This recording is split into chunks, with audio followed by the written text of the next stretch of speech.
ಇದು ನನ್ನ ಕೊನೆ ವಿಡಿಯೋ. ನಾನು ಇನ್ಮೇಲೆ ಯೂಟ್ಯೂಬಲ್ಲಿ ಬರೋ ವರ್ಷಕ್ಕೆ ವೀಡಿಯೋಸ್ ಮಾಡ್ತೀನಾ ಮಾಡಲ್ವಾ, ಹಾಗೆ ಕಂಟಿನ್ಯೂ ಇರುತ್ತಾ ಇರಲ್ವಾ, ಯಾಕೆ ನಾನು ಲಾಸ್ಟ್ ವಿಡಿಯೋ ಅಂತ ಹೇಳ್ತಾ ಇದ್ದೀನಿ ಅಂತ ನೀವೇನಾದರೂ ತಿಳ್ಕೊಬೇಕು ಅಂದರೆ ಸ್ಕಿಪ್ ಮಾಡಿದೆ ವಿಡಿಯೋನ ನೋಡಿ. ಸ್ಕಿಪ್ ಮಾಡಿದ್ರೆ ನಾನು ಏನಕ್ಕೆ ಈ ಥರ ಹೇಳಿದೆ ಅನ್ನೋದು ನಿಮ್ಗೆ ಗೊತ್ತಾಗೋದಿಲ್ಲ. Hi friends, welcome to Nandu's life Kannada. ಯಾರೆಲ್ಲ ನನ್ನ ಚಾನಲ್ನ ನೋಡ್ತಿದ್ದೀರಾ ಪ್ಲೀಸ್ ಸಬ್ಸ್ಕ್ರೈಬ್ ಮಾಡ್ಕೊಳ್ಳಿ, ಹಾಗೆ ಪಕ್ಕದಲ್ಲಿರೋ ಬೆಲ್ ಬಟನ್ನ ಕ್ಲಿಕ್ ಮಾಡಿ ನಾನು ಹಾಕೋಂಥ ವೀಡಿಯೋಸ್ ನಿಮಗೆ ಬರುತ್ತೆ. ಹಾಗೆ ಲೈಕ್ ಮಾಡೋದನ್ನ ಮರಿಬೇಡಿ. ನೀವು ಮಾಡೋ ಲೈಕ್ ನನಗೆ ಹೊಸ ವೀಡಿಯೋಸ್ ಮಾಡೋದಕ್ಕೆ ಮೋಟಿವೇಶನ್ ಸಿಕ್ದಂಗೆ ಆಗುತ್ತೆ. ಹಾಗೆ ನಾನು ಹೇಳಿರೋ ಪ್ರಕಾರ ಕಡಿಮೆ ರೇಟ್ಗೆ ಕಡಿಮೆ ಜ್ಯುವೆಲ್ಸ್ನ ಕೊಡ್ತಾಯಿದ್ದೀನಿ ನಾನು. ನನ್ನಂಥ ನೂರಾರು ಜನ ಹೆಣ್ಮಕ್ಳಿಗೆ ಹೆಲ್ಪ್ ಆಗಲಿ ಅಂತ. ಯಾಕಂದರೆ ತುಂಬ ರೇಟ್ ಇರೋ ಕಡೆ ಎಲ್ಲಿ ತೊಗೊಳಕ್ಕಾಗ್ತಾ ಇರೋದಿಲ್ಲ, 1 ಇಯರ್ ವ್ಯಾರಂಟಿದು. ಸೊ ನಾನು ಆ ಕೆಲಸ ಮಾಡ್ತಾಯಿದ್ದೀನಿ. ಬೇಗ ನೀವು ನನಗೆ ವಾಟ್ಸಪ್ಪಲ್ಲಿ ಮೆಸೇಜ್ ಮಾಡಿ, ಡಿಸ್ಕ್ರಿಪ್ಷನ್ ಬಾಕ್ಸಲ್ಲಿ ನಾನು ಲಿಂಕ್ ಕೊಟ್ಟಿರ್ತೀನಿ. ಬೇಗ ನನಗೆ ನೀವು ವಾಟ್ಸಪ್ಪಲ್ಲಿ ಮೆಸೇಜ್ ಮಾಡಿದ್ರೆ ನಾನು ನಿಮಗೆ ಯಾವ ಥರ ಜ್ಯುವೆಲ್ಸ್ ಬೇಕೋ ಅದನ್ನು ನಿಮ್ಮ ಮನೆಗೆ ಕಡಿಮೆ ರೇಟಲ್ಲೇ ಪ್ಲಸ್ ಶಿಪ್ಪಿಂಗ್ ಹಾಕಿ ಕಳಿಸ್ಕೊಡ್ತೀನಿ. ಸೊ ಇದು ನೋಡ್ತಿದ್ದೀರಲ್ಲ, ಇದು 200 ರುಪೀಸು. ತುಂಬ ಚೆನ್ನಾಗಿದೆ. ಆ್ಯಂಡ್ ಡ್ರೆಸ್ಗೆ, ಸ್ಯಾರೀಸ್ಗೆಲ್ಲನೂ ವೇರ್, ಇದ್ರ ಜೊತೆಗೆ ಒಂದು ಇದು ಹಾಕೊಂಡ್ರೆ ಸಾಕು, ತುಂಬ ಗ್ರ್ಯಾಂಡ್ ಲುಕ್ ಥರ ಕಾಣಿಸುತ್ತೆ ಆ್ಯಂಡ್ ಟ್ರೆಡಿಷ್ನಲಾಗಿ ಕೂಡ ಕಾಣಿಸುತ್ತೆ. ಸೊ ಇನ್ಯಾಕೆ ತಡ, ಬೇಗ ವಾಟ್ಸಪ್ಪಲ್ಲಿ ಮೆಸೇಜ್ ಮಾಡಿ ಹಾಯ್ ಅಂತ. ದಯವಿಟ್ಟು ಯಾರು ಕಾಲ್ ಮಾಡೋಕ್ಕೆ ಹೋಗಬೇಡಿ, ಮೆಸೇಜ್ ಮಾಡಿ.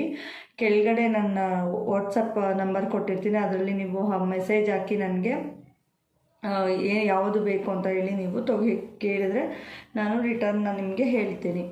ಹಾಗೆಯೇ ಈ ವರ್ಷ ಈ ವಿಡಿಯೋದಲ್ಲಿ ಯಾಕೆ ನಾನು ಇದು ಕೊನೆ ವಿಡಿಯೋ ಅಂತ ಹೇಳಿದ್ದೀನಿ ಅಂದರೆ, ಲಾಸ್ಟ್ ದಿನ ಎಂಡಿಂಗ್, ಇವತ್ತು ಲಾಸ್ಟ್ ದಿನ, ಇಯರ್ ಎಂಡಿಂಗ್ ದಿನ ಅಂದರೆ 31, ನಾಳೆ ಬೆಳಗ್ಗೆ ಆದರೆ 2025 ಸ್ಟಾರ್ಟ್ ಆಗ್ತಾ ಇದೆ, ಜನವರಿ 1ನೇ ತಾರೀಕು. ಸೊ ಅದಕ್ಕೋಸ್ಕರ ಇವತ್ತು ಈ ವರ್ಷಕ್ಕೆ ನಂದು ಇದು ಕೊನೆ ವಿಡಿಯೋ, ಲಾಸ್ಟ್ ವಿಡಿಯೋ ಆಗಿರುತ್ತೆ. ಆ್ಯಂಡ್ ಈ ವರ್ಷ ಏನೆಲ್ಲ ನನಗೆ ಒಳ್ಳೆಯದಾಯಿತು, ಏನೆಲ್ಲ ನನಗೆ ಮನ್ಸಿಗೆ ಬೇಜಾರಾಯಿತು ಅನ್ನೋದ್ರ ಬಗ್ಗೆ ತಿಳ್ಕೊಳ್ತಾ ಹೋಗೋಣ. ಮನ್ಸಿಗೆ ಏನು ಬೇಜಾರಾಯಿತು ಅಂದರೆ, ಎಷ್ಟೇ ವೀಡಿಯೋಸ್ ಹಾಕಿದ್ರೂ ವ್ಯೂಸ್ ಬರ್ತಾ ಇಲ್ಲ, ಏನು ಮಾಡೋದು ಅಂತ ಒಂದು ಕಡೆ ಯೋಚನೆ ಆಗಿದ್ರೆ, ಒಳ್ಳೇದೇನಾಯಿತು ಅಂದರೆ ಮೋನೋ ಆಯಿತು, ಓಪನ್ ಕಂಪ್ಲೀಟ್ ಆಯಿತು. ಮತ್ತು ಚಾನಲಲ್ಲಿ ನನಗೆ 600 ಚಿಲ್ಲರೆ ಇದ್ದಿದ್ದು ಸಬ್ಸ್ಕ್ರೈಬರ್ಸು ಒಂದೇ ಸತಿ 5000 ಆಯಿತು. ಇದೆಲ್ಲ ಒಂದು ಮೆಮೊರಿಯಬಲ್. 24th ನನಗೆ ಮೆಮೊರಿಯಬಲ್. ಆ್ಯಂಡ್ ಬ್ಯಾಡ್ ಇನ್ಸಿಡೆಂಟ್ ಅಂದರೆ ಅಪ್ಪನ ಕಳ್ಕೊಂಡಿದ್ದು. ಅದು ನನ್ನ ಜೀವನದಲ್ಲಿ ನಾನು 2024 ನವೆಂಬರ್ 30ನೇ ತಾರೀಕನ್ನ ನನ್ನ ಲೈಫ್ ಲಾಂಗ್ ನಾನು ಮರೀದೇ ಇರೋವಂಥ ದಿನ, ಮರೆಯೋಕ್ಕಾಗದೇ ಇರೋವಂಥ ದಿನ, ನಾನು ಬದುಕಿರೋವರೆಗೂ ನಾನು ಜೀವಂತವಾಗಿರೋಷ್ಟು ದಿನ. ಅದು ನನಗೆ ನವೆಂಬರ್ 30 ಅನ್ನೋದು ನನಗೆ ಅವತ್ತಿನ ದಿನ ನನಗೆ ಕರಾಳ ದಿನ ಅಂತಲೇ ಹೇಳ್ಬೋದು. ಅಪ್ಪನ ಕಳ್ಕೊಂಡಿದ್ದ ದಿನ. ಇವತ್ತು ವಾಪಸ್ಸಿಗೆ ಬರದೇ ಇರೋ ಜಾಗಕ್ಕೆ ಹೋಗಿದ್ದಾರೆ ಅವರು ಎಲ್ಲೇ ಇದ್ದರೂ ನನ್ನತ್ತ ಆರಾಮಾಗಿ ಚೆನ್ನಾಗಿರಲಿ. ಇಲ್ಲಿ ನಾವು ಸಂಕಟ ಅದೆಲ್ಲ ಪಟ್ಟಿದ್ದು ಬಿಟ್ಟು ಅಪ್ಪ ಅಲ್ಲಿ ನೆಮ್ಮದಿಯಾಗಿರಲಿ ಅಂತ ನಾನು ಆಶಿಸ್ತೀನಿ. ಆ್ಯಂಡ್ ನಮ್ಮಪ್ಪ ತುಂಬ ಕಷ್ಟಪಟ್ಟಿದ್ದಾರೆ. ಆ ನೋವೆಲ್ಲ, ಆ ನೋವು ಮುಂದೆ ನಮ್ಮ ನೋವು ಏನೂ ಅಲ್ಲ ಅಂತ ಅನಿಸುತ್ತೆ. ಬಟ್ ಅವರೆಲ್ಲಾದರೂ ಆರಾಮಾಗಿರಲಿ ಅಂತ ಒಂದಿದು. ಬಟ್ ಆದರೂ ಅವ್ರು ಇಲ್ಲದೇ ಇರೋ ಜಗತ್ತು ನನಗೆ ಒಂಥರ ಬ್ಲ್ಯಾಕ್ ಅನ್ನಿಸ್ತಿದೆ. ಯಾಕಪ್ಪ ಅಂದರೆ ನನಗೇನಾದರೂ ಒಂಚೂರು ಸಂಕಟ ಅಂದಾಗ ನನ್ನ ವಾಯ್ಸಲ್ಲಿ ಏನಾದರೂ ಏರಿಳಿತ ಆದರೆ ಫಸ್ಟು ಒಂದು ಜೀವ ನನಗೆ ಮಿಡಿಯೋದು, ಯಾಕಮ್ಮ ಹಂಗಿದ್ಯಾ, ಏನಾಯ್ತಮ್ಮ, ಯಾಕಮ್ಮ, ಹೋಗಮ್ಮ ಆಸ್ಪತ್ರೆಗೆ ಅಂತ. ಆ ಮಾತನ್ನು ನಾನು ಮಿಸ್ ಮಾಡ್ಕೋತಾ ಇದ್ದೀನಿ. ಆ ಜೀವ ನನ್ನ ಹತ್ರ ಇಲ್ಲ ಅನ್ನೋದು ಮಿಸ್ ಮಾಡ್ಕೋತಾ ಇದ್ದೀನಿ. ಬೆಳಗ್ಗೆ ಆದರೆ ಒಂದು 7 ಗಂಟೆಗೆ ಒಂದು ಫೋನ್ ಹೋಗ್ತಿತ್ತು ನನ್ನ ಕಡೆಯಿಂದ, ಏನು ಮಾಡ್ತಿದ್ದೀಯಾ ಅಂತ. ಅದನ್ನು ಮಿಸ್ ಮಾಡ್ಕೋತಾ ಇದ್ದೀನಿ. ಸೊ ಅದನ್ನು ನಾನು ಲೈಫ್ ಲಾಂಗ್ ಅದು ನನಗೆ ನೆನಪಿರುತ್ತೆ. ಸೊ ಅದು ನನಗೆ ಕರಾಳ ದಿನ. ಆ್ಯಂಡ್ ಬೆಸ್ಟ್ ಇನ್ಸಿಡೆಂಟ್ಸ್ ಅಂದರೆ ಲೈಫಲ್ಲಿ ಚಾನಲಲ್ಲಿ ಮೋನೋ ಆನ್ ಆಗಿದ್ದು. ಆ್ಯಂಡ್ ಇನ್ನೊಂದು, ಈ ವರ್ಷ ನನಗೆ ತುಂಬಾ ಹಾಸ್ಪಿಟಲ್, ಹೋದ ವರ್ಷವೂ ಅದೇ ಥರ ಆಯಿತು, ಈ ವರ್ಷ ಕೂಡ ಮಗಳಿಗೆ, ಅತ್ತೆಗೆ, ಯಜಮಾನ್ರಿಗೆ ಹಾಸ್ಪಿಟಲಲ್ಲಿ ಜಾಸ್ತಿ ಟೈಮ್ ಸ್ಪೆಂಡ್ ಮಾಡಿದ್ದಂದರೆ ಹಾಸ್ಪಿಟಲಲ್ಲೇ. ಸೊ ಅದನ್ನೆಲ್ಲ ಮೀರಿ ನಾನು ಯೂಟ್ಯೂಬ್ಗೆ ವೀಡಿಯೋಸ್ ಮಾಡ್ತಾಯಿದ್ದೀನಿ. ಆ್ಯಂಡ್ ಅದರಲ್ಲಿ ಟೈಮ್ ಸ್ಪೆಂಡ್ ಮಾಡ್ತಾಯಿದ್ದೀನಿ. ಒಂದಷ್ಟು ನನಗೆ ಒಳ್ಳೆ ಇದಿದೆ, ಏನಿದೆ, ಒಂದು ಒಳ್ಳೆ ಮೆಮೊರಿ ಇದೆ. ಆ್ಯಂಡ್ 2024 ಬೆಸ್ಟ್ ಇನ್ಸಿಡೆಂಟ್ ಅಂದರೆ ಜನವರಿ 1ನೇ ತಾರೀಕು ಸೀರಿಯಲ್ಸ್ ಅಂತ ಒಂದು ಚಾನಲ್ ಸ್ಟಾರ್ಟ್ ಮಾಡ್ತೀನಿ.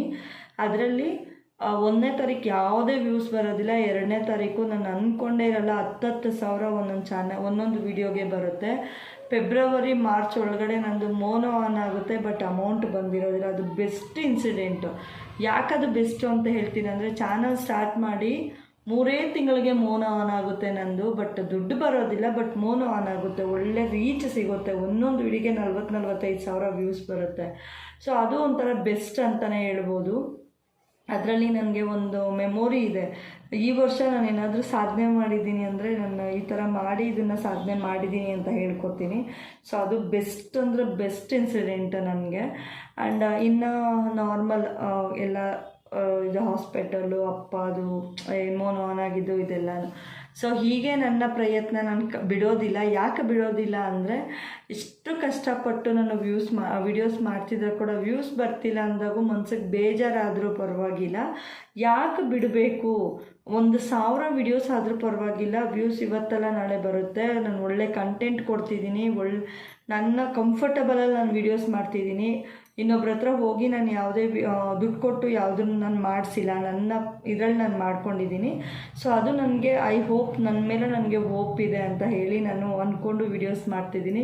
ಬಟ್ ಎಷ್ಟೇ ನನ್ನ ವ್ಯೂಸ್ ಕಡಿಮೆ ಆದರೂ, ನಂದು ರೆಮ್ಯುನೇಷನ್ ಕಡಿಮೆ ಆದರೂ ನಾನು ಮಾತ್ರ ಇದನ್ನು ಬಿಡೋದಿಲ್ಲ ಅಂತ ಹೇಳ್ತಾ, ಸೊ ಈ ವರ್ಷದ ಎಲ್ಲರಿಗೂ ಯಾರಿಗೆಲ್ಲ ಕಹಿ ಘಟನೆ ನಡೆದಿದೆ, ಯಾರಿಗೆಲ್ಲ ಜೀವನದಲ್ಲಿ ನೋವು ಸಂಕಟಗಳು ಇದೆ, ಅದನ್ನೆಲ್ಲ ಇವತ್ತು ರಾತ್ರಿ 12 ಗಂಟೆಗೆ ಇಲ್ಲಿಗೆ ಬಿಟ್ಟು ಹೊಸ ವರ್ಷಕ್ಕೆ ನಾಳೆ ಬೆಳಗ್ಗೆ ಹೊಸ ವರ್ಷಕ್ಕೆ ನಗುತ್ತಾ ಆರಾಮಾಗಿ ಕಾಲಿಡೋಣ. ನಾವು ಕೂಡ ನೆಮ್ಮದಿಯಾಗಿರೋಣ.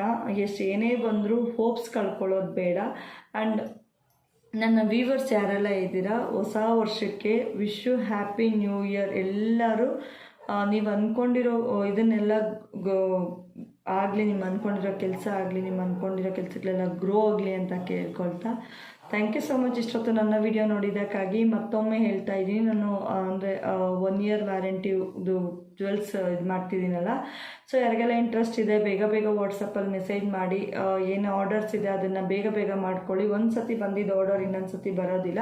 ಸೊ ರೀಸ್ಟಾಕ್ ಮಾಡೋಕ್ಕೆ ಸ್ವಲ್ಪ ಕಷ್ಟ ಆಗುತ್ತೆ, ಕ್ವಾಂಟಿಟಿ ಹಾಗೆ ಬರೋದಿಲ್ಲ. ಸೊ ಆಗ ಸ್ವಲ್ಪ ಹೆಚ್ಚು ಕಡಿಮೆ ಆಗುತ್ತೆ. ಸೊ ಯಾರಿಗೆಲ್ಲ ಇಂಟ್ರೆಸ್ಟ್ ಇದೆ ವಾಟ್ಸಪ್ಪಲ್ಲಿ ಮೆಸೇಜ್ ಮಾಡ್ಬೋದು. ಹಾಯ್ ಅಂತ ಮೆಸೇಜ್ ಹಾಕಿ, ದಯವಿಟ್ಟು ಕಾಲ್ ಮಾಡೋಕ್ಕೆ ಹೋಗಬೇಡಿ ಯಾರೂ. ಆ್ಯಂಡ್ ಇನ್ನೊಂದು ಏನಪ್ಪ ಅಂದರೆ, ತುಂಬಾ ಬೇಜಾರಾಗ್ತಿರತ್ತೋ ನನ್ನ ಟೈಮ್ ವೀಡಿಯೋಸ್ ಮಾಡೋದಕ್ಕೆ. ಬಟ್ ಐ ಹೋಪ್ ಹೇಳ್ದಂಗೆ ಇವತ್ತೆಲ್ಲ ನಾಳೆ ಒಳ್ಳೆ ವ್ಯೂಸ್ ಬರುತ್ತೆ ಅಂತ ನಂಬಿಕೆ ಇಟ್ಟು ಮಾಡ್ತಾಯಿದ್ದೀನಿ. ಥ್ಯಾಂಕ್ ಯು ಸೋ ಮಚ್ ಇಷ್ಟೊತ್ತು ನನ್ನ ವಿಡಿಯೋ ನೋಡಿದ್ದಕ್ಕಾಗಿ. ಮತ್ತೊಮ್ಮೆ ಎಲ್ಲರಿಗೂ ಹೊಸ ವರ್ಷದ ಆರ್ಥಿಕ ಶುಭಾಶಯಗಳು. ಥ್ಯಾಂಕ್ ಯು ಸೋ ಮಚ್ ಇಷ್ಟೊತ್ತು ನನ್ನ ವಿಡಿಯೋ ನೋಡೋದಕ್ಕಾಗಿ. Love you, bye bye.